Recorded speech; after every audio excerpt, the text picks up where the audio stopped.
Guys ഇപ്പം മിക്ക ദിവസങ്ങളിലും കിളി പോയ അവസ്ഥയാണ്. രാവിലെ എണീറ്റ് കഴിഞ്ഞാൽ ഫുള്ള് ചപ്പ് ചവറായിട്ട് കിടക്കും. പക്ഷേ എന്നും ക്ലീൻ ചെയ്യാന്നുള്ള റൊട്ടീൻ നമുക്ക് നടപടിയാവില്ല. മഴയത്ത് റെയിൻകോട്ട് ഇട്ടൊന്നും നമ്മൾ ഈ പരിപാടിക്ക് നിൽക്കില്ല.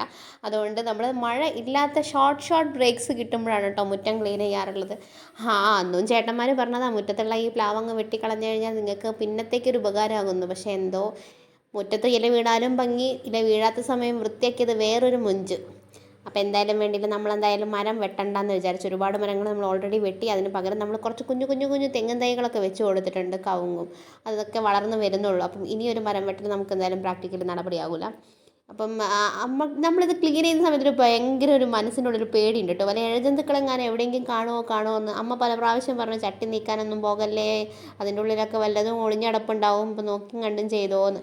അതല്ലേലും പിന്നെ അങ്ങനെയാണല്ലോ, അമ്മമാർക്ക് പിന്നെ എപ്പോഴും എന്തെങ്കിലും ന്യൂസ് വായിക്കുമ്പോൾ അവർക്ക് പേടിയായിരിക്കുമല്ലോ, ആദ്യം തന്നെ അവരെ മക്കളെ പറ്റിയിട്ട്. സ്വാഭാവികം. എന്നാലും ഞാൻ അവിടെയും ഇവിടെയും നോക്കുമ്പോൾ എൻ്റെ ഉള്ളിൽ ചട്ടി നീക്കുമ്പോൾ ഒരു ഭയം ഉണ്ടായിരുന്നു. അതുകൊണ്ട് ഞാൻ കാലുകൊണ്ടും കൈകൊണ്ടൊക്കെ മെല്ലെ ഇളക്കിയിട്ടാണ് ചട്ടി ഓരോന്ന് നീക്കിയത്. അപ്പോൾ മൊത്തത്തിൽ നമ്മൾ ക്ലീൻ ചെയ്ത് നമ്മുടെ മുറ്റത്തിൻ്റെ ഫൈനൽ ലുക്ക് ഞാൻ നിങ്ങളെ കാണിച്ചു തരാം കേട്ടോ. നമ്മളെ കോഴിക്കോട്ടിലെ കോഴീനെ കണ്ട പാമ്പറിട്ട കോഴിയാണോ എന്ന് ചോദിക്കുന്നവരുണ്ട് കേട്ടോ. കാരണം കോഴിക്കോട്ടിലൊന്നും നമ്മളൊരു അപ്പിയുടെ അംശം പോലും ബാക്കി വെക്കാറില്ല. ഡെയിലി എടുത്ത് ക്ലീൻ ചെയ്തുകൊണ്ടിരിക്കുന്നതാണ്. അതുകൊണ്ട് അത്രയും നീറ്റായിട്ടും സ്മെല്ലില്ലാണ്ടാണ് നമ്മൾ കോഴിക്കോട് നിൽക്കാറ്. പക്ഷേ ഇന്ന് ദാരുണമായിട്ടുള്ളൊരു സംഭവം ഉണ്ടായി. ഇന്നലെ രാത്രി ഒരു 12 മണിയോടെ സമയത്ത് ഭയങ്കര കോഴിയുടെ ഒരു ഒച്ച, അതായത് കോഴീനെ നായ പിടിച്ചതാണ്. കൂട് നല്ല സേഫ് ആയിട്ടുള്ള കൂടാണ്. എങ്ങനെ പിടിച്ചു എന്നുള്ള ഒരു പിടിയുമില്ല.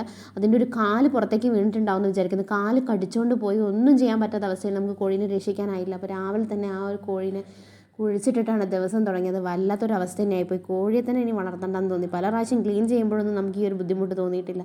പക്ഷേ ഇങ്ങനെയുള്ള സമയങ്ങളിൽ കോഴിക്കുട്ടികൾ വിരിയിക്കുന്ന സമയത്ത് അത് ചത്തുപോവുക, പിന്നെ അതുപോലെ തന്നെ ഇങ്ങനെ നായ പിടിക്കുക, ഇതൊന്നും നമുക്ക് മനസ്സിന് താങ്ങാൻ പറ്റാത്ത വല്ലാത്തൊരു ഇതാണ് കേട്ടോ.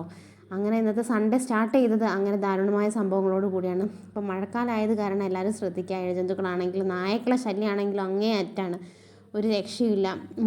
അതുപോലെ തന്നെ മുറ്റത്തും നമ്മുടെ കൊലായിലൊക്കെ ചവിട്ടി കയറിയിട്ടുണ്ട്. നായ അലങ്കോലാക്കിയിട്ടുണ്ട്. പക്ഷേ എനിക്ക് കോഴീനെ പിടിച്ചത് ഇന്നൊരു ഭയങ്കര ഹാർട്ട് ബ്രേക്കിംഗ് ആയിട്ട് തോന്നിയ കാര്യമാണ്. നമുക്ക് ഭയങ്കര ഇഷ്ടമുള്ള കോഴിയായിരുന്നു, പാവം. അങ്ങനെ ഗൈസ് നമ്മുടെ ക്ലീനിങ് പരിപാടികളൊക്കെ ഇവിടെ കഴിഞ്ഞിട്ട് നിങ്ങൾ കണ്ടിട്ടുണ്ടാവും. ഞാൻ ബക്കറ്റിലാണ് കോരുന്നത് വേസ്റ്റ് എല്ലാം കൂടെ. കാരണം ഏരെയൊന്നും ഇപ്പം നമ്മുടെ ഒരു ചെറിയ കോരിയിലൊന്നും ഒതുങ്ങുന്നതല്ല.